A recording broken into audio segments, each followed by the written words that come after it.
குமரன் வந்து வேற ஒரு பொண்ணு கூட பழகிறத பார்த்துட்டு செமையாக டென்ஷன் ஆகிறாங்க. வீட்டில் உள்ளவங்களாம் குமரனை ரொம்ப தப்பாக நினைக்கிறாங்க. இப்படி பண்ணிட்டானே அப்படின்னு சொல்லிட்டு பாட்டி எல்லாருமே தப்பாக நினைக்கிறாங்க. குமரன் வந்து வீட்டுக்கு வந்தோடனே யாருமே பேச மாட்டேங்கிறாங்க. அப்போ குமரன் வந்து நடந்த விஷயத்தை கேட்டு செமையாக டென்ஷன் ஆகிறாரு. இல்லைங்க சொன்னால் கேளுங்க, இதெல்லாம் வந்து உண்மை கிடையாது அப்படின்னு சொல்லிட்டு குமரன் சொல்லி பார்க்குறாரு. யாரும் நம்ப மாட்டேங்கிறாங்க. என்ன நினச்சிட்டு இருக்கீங்க உங்கள் மனசில், இப்படி பண்ணிட்டீங்க, இப்படி எனக்கு துரோகம் பண்ணிட்டீங்களேன்னு சொல்லிட்டு சொல்லிட்டு இருக்காங்க. நம்ம வந்து கங்கா அதை பார்த்துட்டு அதெல்லாம் ஒன்றும் இல்லைன்னு சொல்லிட்டு நடந்த விஷயத்தையெல்லாம் வந்து குமரன் சொல்லி புரிய வைக்கிறாரு. அடுத்து வந்து டிவிலையும் வந்து காட்டுறாங்க அந்த ஷோ. அதை பார்த்துட்டு எல்லாருமே அப்படியா அப்படின்னு சொல்லிட்டு ஒன்றும் புரியாமல் யோசிக்கிறாங்க. ஆமாம், இந்த மாதிரி ஒரு ஷோ வந்து நடக்க போகுதுன்னு சொல்லிட்டு விஜய் தான் எனக்கு சொன்னார். அவர் தான் எனக்கு ட்ரெஸ் எல்லாம் வாங்கி கொடுத்தேன், ஷோக்காக நிறைய வந்து எனக்கு வந்து உத்வேகம் கொடுத்தாரு அப்படின்னு சொல்லிட்டு எல்லா விஷயத்தையும் சொல்கிறாங்க. இது ஏன் எங்ககிட்ட முன்னையே சொல்லலை அப்படின்னு சொல்லி சொன்னோன்னே, நீங்கள் எங்கே சொல்ல விடுறீங்க, இப்போவே இப்படி தாம் குதிக்கிறீங்க. 10 ஆளில் ஒருத்தராக என்னை தேர்ந்தெடுத்திருக்கா, உங்களுக்குலாம் தெரியுமா? நாளைக்கு தான் என்னை வந்து அறிவிக்க போகிறாங்க. அது மட்டும் கிடையாது, சீக்கிரமாகவே காம்படிஷன் நடத்தி கண்டிப்பாக வந்து நான் முன்னுக்கு வருவேன்ற நம்பிக்கை எனக்கு. அடுத்து அட்லீஸ்ட் நான் 10 நாளில் ஒரு இடத்துல வந்திருக்கேன், எனக்கு இதுவே சந்தோஷம் அப்படின்னு சொல்லி சொன்னோன்னே, பெரிய விஷயங்க இதெல்லாம் பண்ணுறது. உண்மையிலேயே நான் ரொம்ப பெரிய விஷயமா இதை நினைக்கிறேன். ஆனால் நீங்கள் அந்த பொண்ணு கூட டான்ஸ் ஆடுறதுலாம் எனக்கு பிடிக்கலாங்க, அதெல்லாம் கொஞ்சம் நீங்கள் வந்து இப்படிலாம் பண்ணக்கூடாது அப்படின்ற மாதிரி கோச்சிக்கிறாங்க. சரி கங்கா, இதுக்கப்புறம் இந்த மாதிரி பண்ண மாட்டேன், ஓகேவா அப்படின்னு சொல்லிட்டு குமரன் வந்து அவங்களை சமாதானப்படுத்துகிறாரு. இங்கே வந்து கங்கா வந்து என்ன பண்ணுறாங்க, நேராக வந்து ஃபோன் பண்ணி நம்ம காவேரி கிட்ட சொல்கிறாங்க நடந்த விஷயத்தை எல்லாத்தையுமே. வந்து எனக்கு எவ்வளோ சந்தோஷமாக இருக்குது தெரியுமாடி, இவ்வளோ வேலையும் வந்து உங்கள் வீட்டுக்காரர் தாண்டி பண்ணியிருக்காரு. நாளைக்கு வந்து ஃபங்க்ஷன் இருக்குடி, எல்லாருமே வந்துட சொல்லியிருக்காங்க, அதனால் நீயும் வீட்டுக்காரும் கண்டிப்பாக வந்துருங்கடி அப்படின்னு சொல்கிறாங்க. இங்கே கங்கா சொன்னோன்னு சந்தோஷமாகுது நம்ம காவேரிக்கு. சரி விஜய்கிட்ட போயிட்டு நம்ம தேங்க்ஸ் சொல்லலாம் அப்படின்னு சொல்லிட்டு போகிறாங்க. வந்து ரொம்ப வந்து சந்தோஷமாக வந்து விஜய் தேடுறாங்க. விஜய் எங்கள் தாத்தா அப்படின்னோடனே, என்னம்மா நீ பார்க்கலையா, வெளியே போயிருந்தானே அப்படின்னு சொல்கிறாங்க.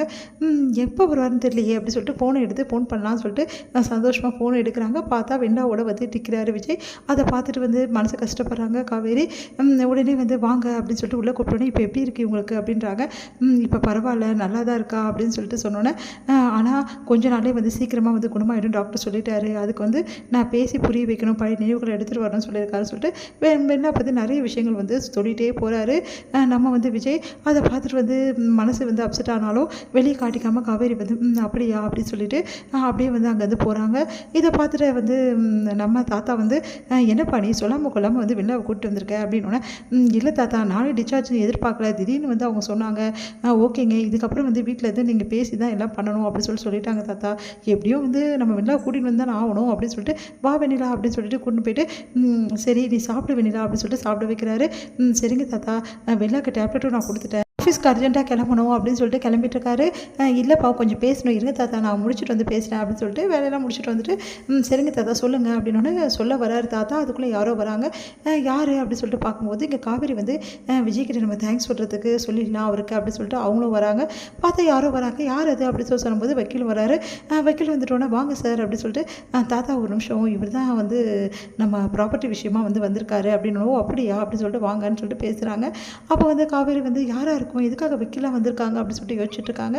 எங்கே வந்து இந்த மாதிரி காவேரி பேரில் வாங்குற அந்த ப்ராப்பர்ட்டிஸ்க்கு வந்து அக்ரிமெண்ட் ரெடி பண்ணிட்டு வந்திருக்கேன் சார், அது ஓகேவா என்னன்னு பாருங்கள், எல்லாம் பண்ணிடலாம் அப்படின்னா, சரிங்க ஓகே அப்படின்னு சொல்லிட்டு எல்லாத்தையும் பார்த்துட்ருக்காங்க.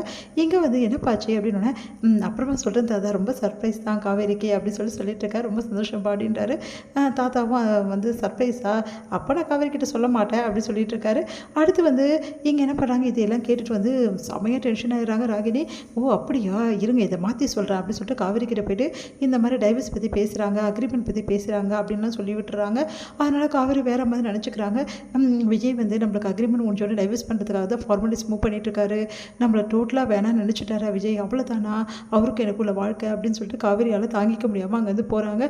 இதை பார்த்த வந்து ராகினி யோசிக்கிறாங்க, அக்ரிமெண்ட்டோட ஒரு மாதிரி ஆகிட்டா, என்ன அக்ரிமெண்ட்டாக இருக்கும், அதை முதல்ல கண்டுபிடிக்கணும், ஒரு மாதிரி ஆகிட்டாலே அப்படின்னு சொல்லிட்டு யோசிச்சுட்ருக்காங்க.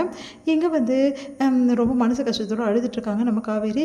இங்கே வந்து என்ன பண்ணுறாரு விஜய் வந்து காவேரி அப்படி சொல்லிட்டு கூப்பிட்றாரு. ஒன்றும் புரியாமல் அப்படி யோசிச்சிருக்கா காவேரி.